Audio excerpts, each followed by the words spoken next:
अच्छी तरह। महारानी लक्ष्मीबाई कहाँ से आ रही हैं?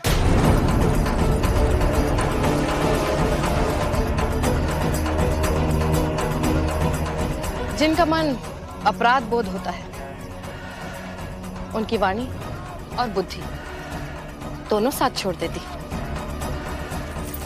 श्री जी, हमने कोई अपराध किया ही नहीं, तो अपराध बोध कैसा? देखा रावबा, यह है हमारी महारानी की विलक्षणता। परंतु तुम्हारी पत्नी ये नहीं जानती कि विलक्षणता का मतलब आजादी नहीं होता।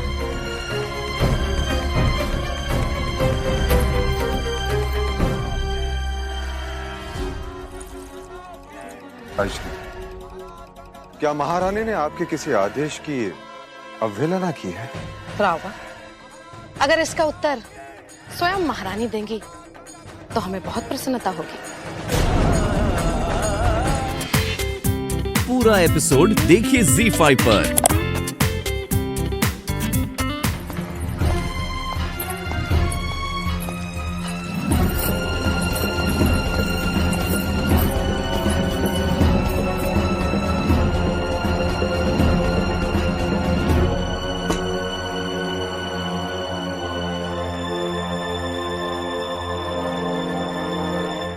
हमने ईश्वर को नहीं देखा,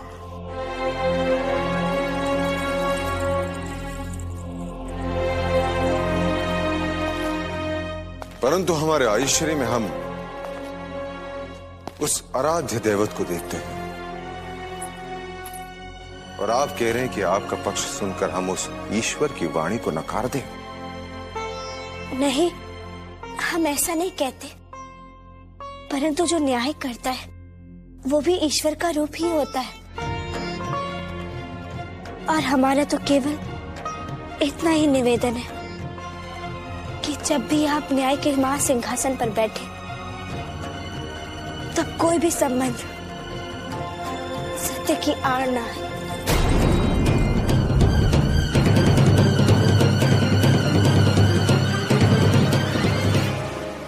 आप अपने कक्ष में जाएं।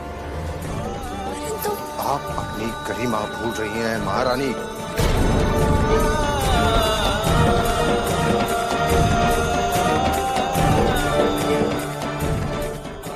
क्षमा कीजिएगा महाराज, बड़े से बड़े अपराधी को भी अपना पक्ष रखने का अवसर दिया जाता है।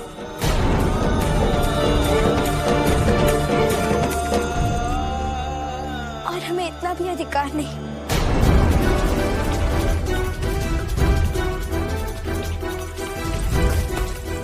आपको यह अवसर अवश्य दिया जाएगा महारानी, परंतु एक बात का ध्यान रखिए कि हमारी आयश्री एक कुलीन और विद्यावान स्त्री है। उनका आदर करना और सदैव उनकी आज्ञा का पालन करना हमारे लिए सत्य है। और हमें आशा है कि आपको इस सत्य का पालन करने में कोई कठिनाई नहीं है।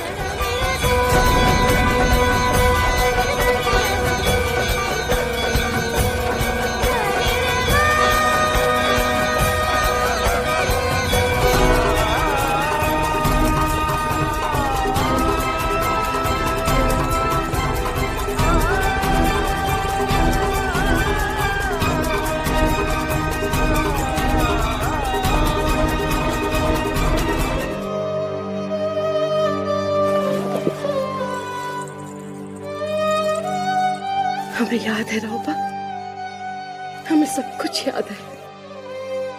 उस समय भी तूने हमसे क्षमा मांगकर हमारे क्रोध को इसी तरह से शांत कर दिया था। और जब आपका क्रोध शांत हो गया था, आपने बड़े स्नेह भाव से हमें और उस दासी को क्षमा कर दिया था। महारानी की ओर से हम आपकी क्षमा मांगते हैं और आपको विश्वास दिलाते हैं कि आपको इस जगह कभी आना नहीं पड़ेगा। भूल किसी की नहीं है रावबा, ये सब नियति का खेल था। अगर नियति ने ये खेल ना खेला होता तो तेरे विवाह की बात होने से पहले हम यहां होते।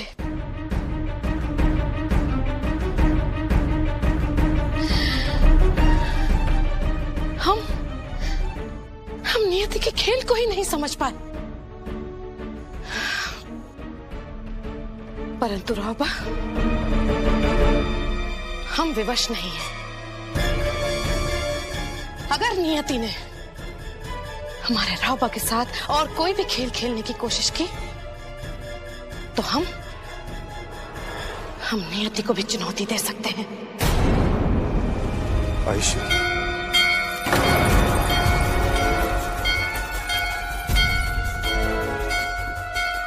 ये इस समय न्याय की गुहार पे कौन है?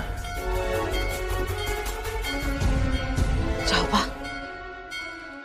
न्याय की गुहार लगाने नहीं, शत्रु अपनी शत्रुता बताने आया है। हमारा शत्रु? हाँ रौबा, शिवराम भाऊ खानविलकर। रघुनाथ सिंह जी। जी महाराज।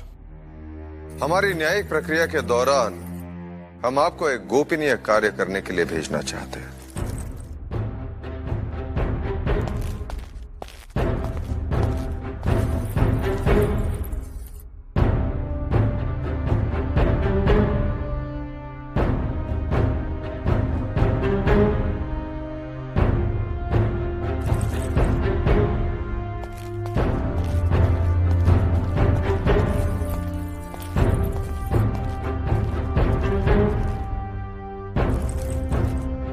न्याय प्रक्रिया आरंभ की जाए। श्रीमान मोरोपंत तांबे और श्री शिवराम भाऊ खानवेलकर झांसी के महाराज श्री गंगाधर राव नेवालकर के दरबार में उपस्थित हो।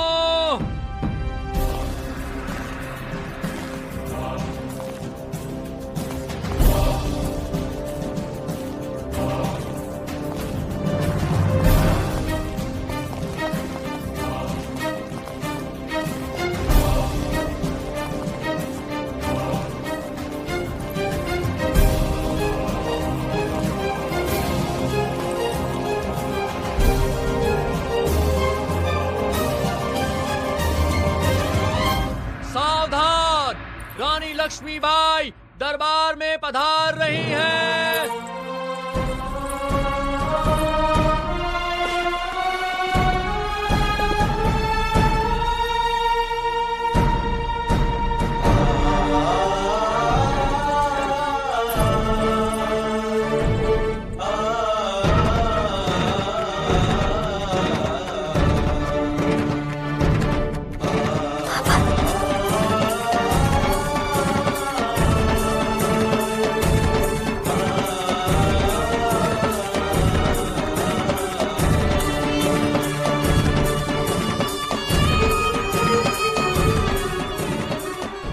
आपसे आग्रह है कि आप अपने स्थान पर बैठ जाए महारानी।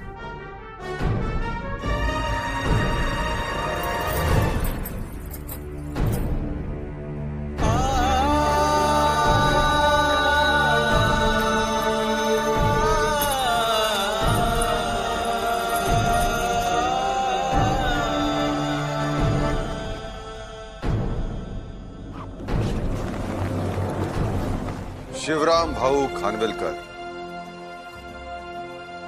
आप अपना पक्ष दरबार के सामने प्रस्तुत कर सकते हैं। हमें हर्ष है कि आप हमें निडर होकर अपना पक्ष रखने का अवसर दे रहे हैं, परंतु यह भी सत्य है कि मेरे पक्ष रखने के उपरांत सामने आने वाले नामों में आपके निजी संबंधियों के नाम शामिल हैं।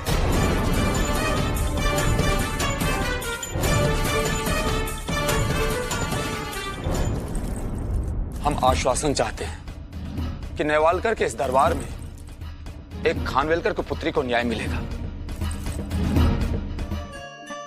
आपने रोजे रखे हैं? हाँ, मलिका आलिया का निकाह मुकम्मल हुआ, इसीलिए शुक्राने के तौर पर हमने 1 महीने का रोजा रखा है। या अल्लाह, एक नेक दिल औरत ने मलिका आलिया की दुआएं मांगी है, इसकी दुआएं कबूल कर मेरे मौला। मलिका आलिया को कहर से बचा।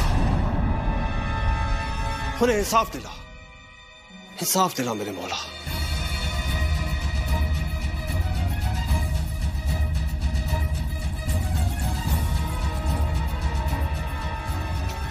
खुदा बख्श, ये आप क्या कह रहे हैं?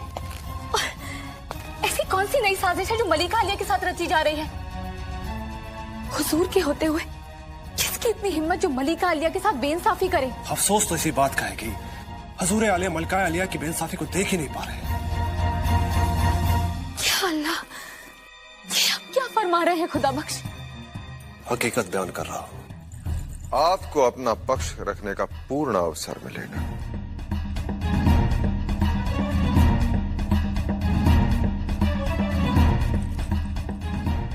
अब शिवराम भाऊ खानविलकर की बारी है। परंतु महाराज, शिवराम भाऊ मेरी बनू पर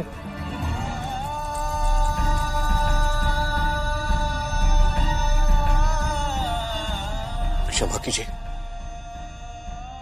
मेरा तात्पर्य है कि श्रीमान शिवराम भाऊ जी महारानी लक्ष्मीबाई पर जो आरोप लगा रहे हैं वो सत्य नहीं है।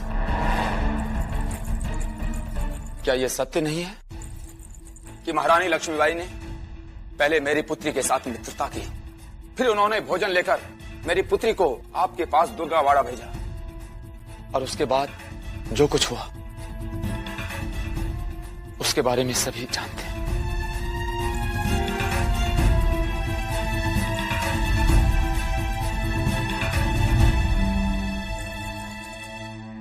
अब और कुछ कहना चाहते हैं? नहीं महाराज, अब केवल न्याय की प्रतीक्षा है, केवल न्याय की। जब तक हर पक्ष की बात सुन न ली जाए, हर पहलू पर सूक्ष्मता से सोच विचार न किया जाए, तब तक न्याय नहीं किया जा सकता।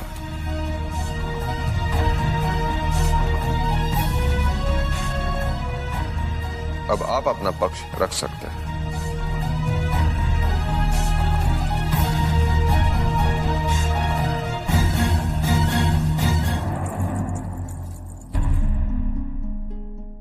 महाराज,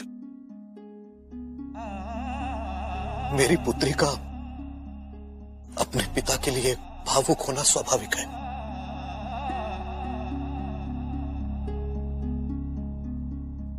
परंतु सत्य यही है कि इस पूरे घटनाक्रम से उनका कोई संबंध नहीं है।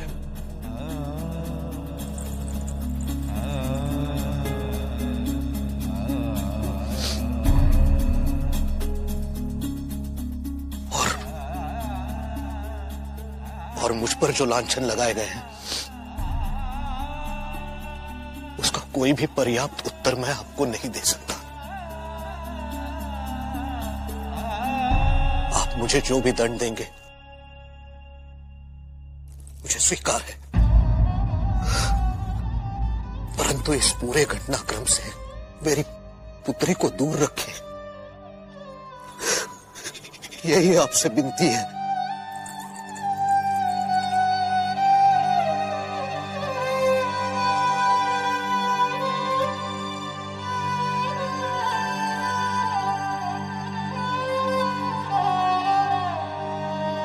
महारानी लक्ष्मीबाई, आपको अपना पक्ष रखने का अवसर दिया जाता है।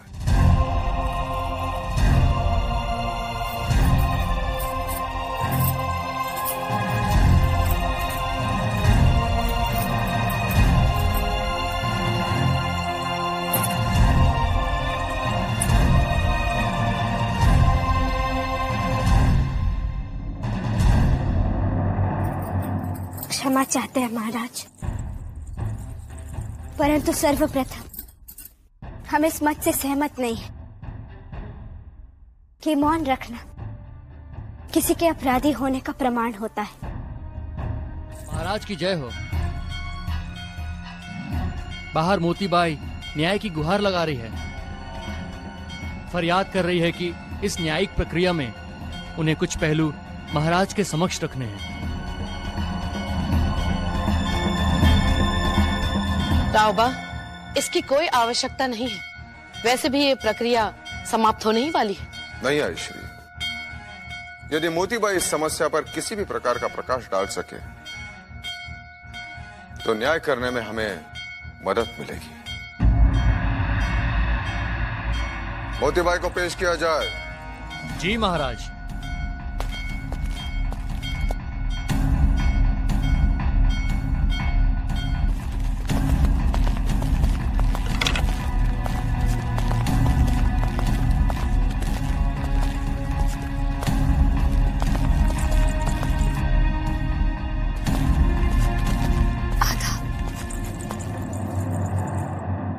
ऐसे की आवश्यकता पड़ गई मोतीबाई कि आपको दरबार में आना पड़ा।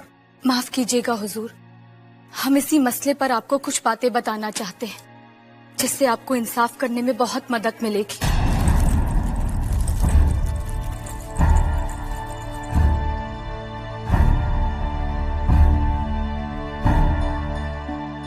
वरना एक काबिल और शरीफ इंसान, उसके साथ साथ एक मासूम लड़की अपनी सारी जिंदगी लोगों की लानत और मलामत को बर्दाश्त करने में गुजार देगी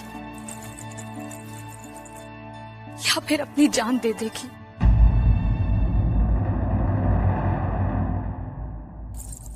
आप इस विषय में क्या जानती है मोतीबाई? हुजूर, हम अच्छी तरह से जानते हैं कि चिमनाबाई एक शरीफ और गैरतमंद लड़की है।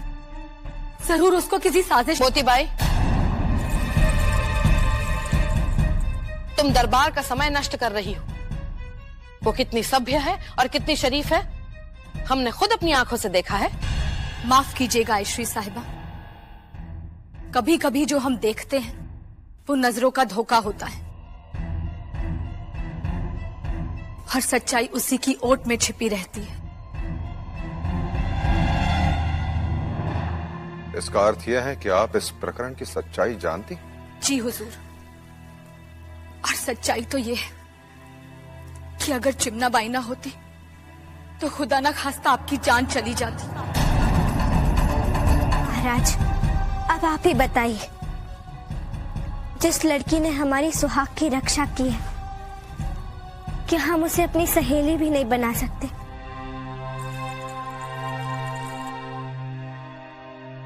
यदि यह सत्य है तो वो लड़की प्रशंसा के योग्य है,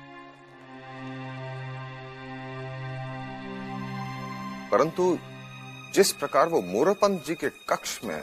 हुजूर, हमें ये बात खुद चिमनाबाई ने बताई थी कि मलिका आलिया ने उसके जरिए अपने वालिद के लिए प्रसाद के लड्डू भेजे थे, जिसे खाते ही वो दोनों बेहोश हो गए थे। मोतीबाई, केवल आरोपी के कथन से न्याय नहीं होता, न्याय के लिए साक्ष्य चाहिए।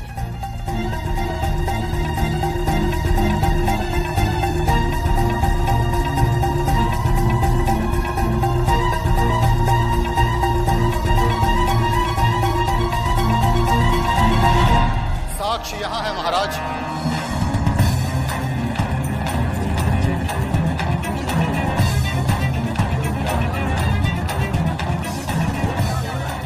कहीं से सच्चाई का पता तो नहीं चल गया?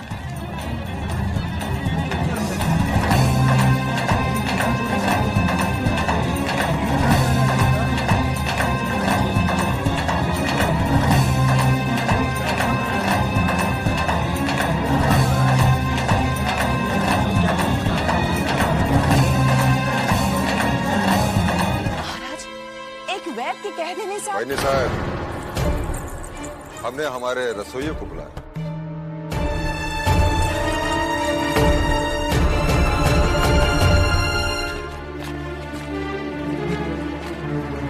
ये लड्डू आपने बनाया? जी महाराज। आओ इसे।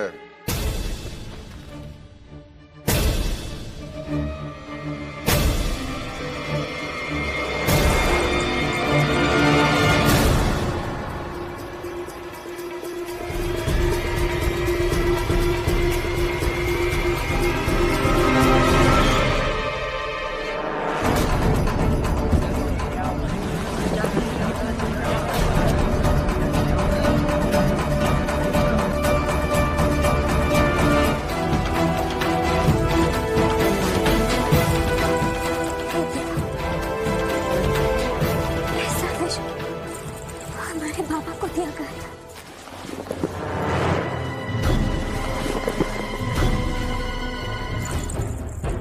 आप जा सकते हैं भाई जी।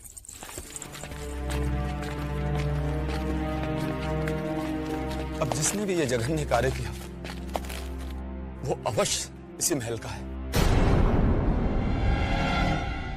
मेरी पुत्री को केवल महारानी से मिलने का दंड ये मिला कि आज उसके चरित्र पर ऐसा लांछन लगा जिसे मृत्यु भी नहीं धो सकती।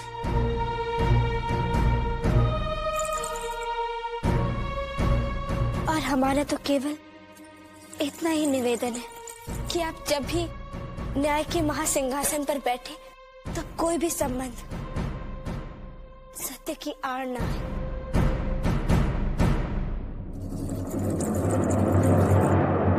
महारानी, आप इस विषय में कुछ कहना चाहेंगी?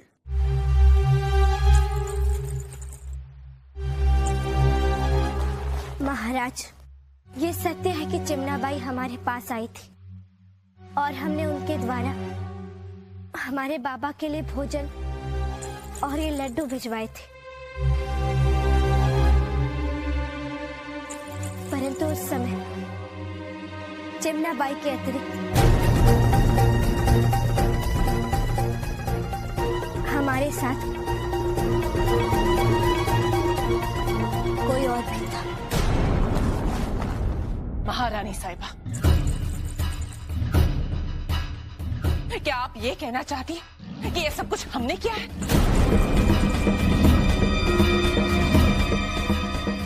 आप सबको ये क्यों नहीं बताती कि बिना आयुश्री की आज्ञा लिए आपने हमारे शत्रु की बेटी को महल के भीतर कैसे आने दिया?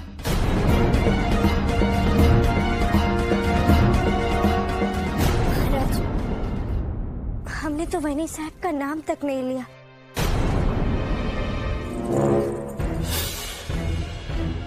और उनके ऐसे आपत्ति स्थिति में देखकर सब भ्रमित हो गए, इसलिए हम इस षड्यंत्र की तह तक पहुंचकर अपना निर्णय सुनाएंगे। ये न्याय नहीं है महाराज। जो षड्यंत्र महल में रचा गया उसका दंड मेरी पुत्री क्यों भुगते?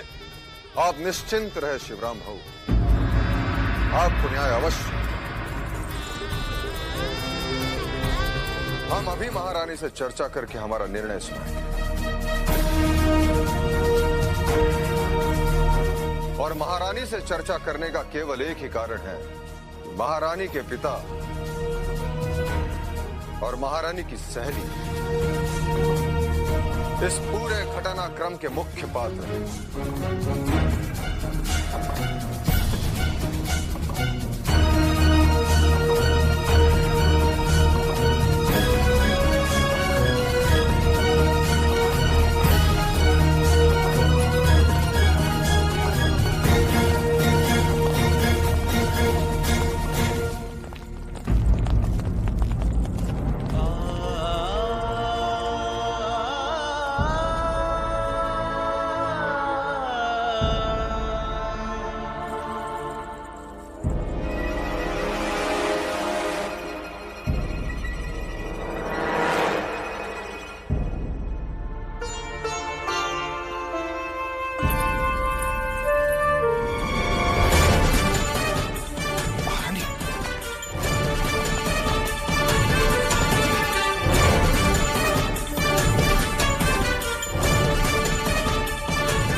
महारानी को क्या हुआ? महाराज, महारानी साहब का उपवास है, उन्होंने कल से कुछ नहीं खाया।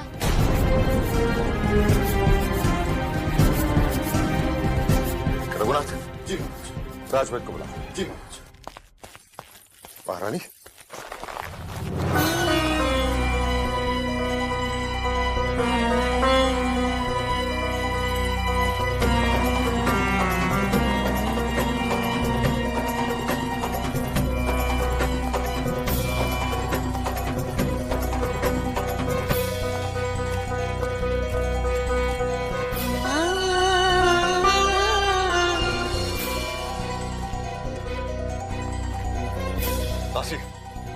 महारानी के लिए शीघ्र भोजन का प्रबंध करो। लेकिन महारानी का व्रत। हमने कहा है ना, भोजन का प्रबंध करो।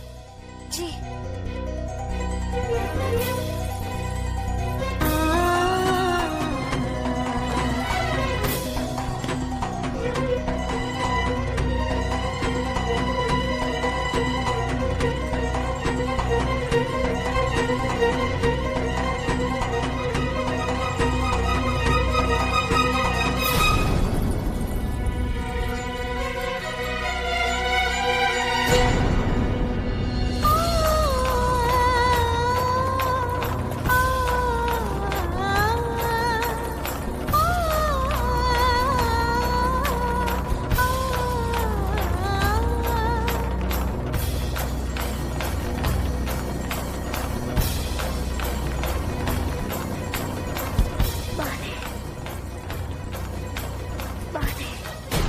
दासी, पानी का प्रबंध करो शीघ्र।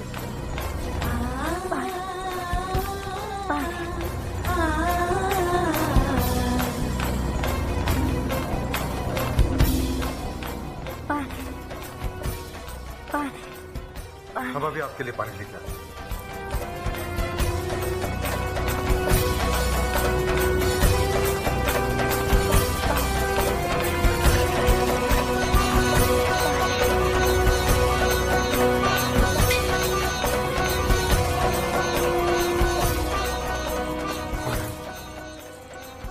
महाराज,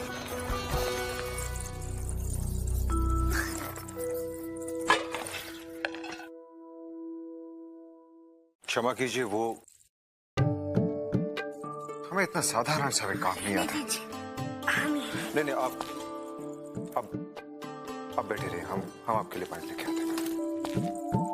महाराज, इस सफेद चिन्ह को आप गुप्त संकेत समझ लीजिए। गुप्त संकेत? जी महाराज, जब भी हमें आपसे बात करनी होगी, हम अपने इस तीर से उसे भेज देंगे और फिर आप तीर देखकर समझ जाइए। आप उस लक्ष्य को भेज सकती हैं? हाँ अवश्य, ये देखिए।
पूरा एपिसोड देखिए ZEE5 पर।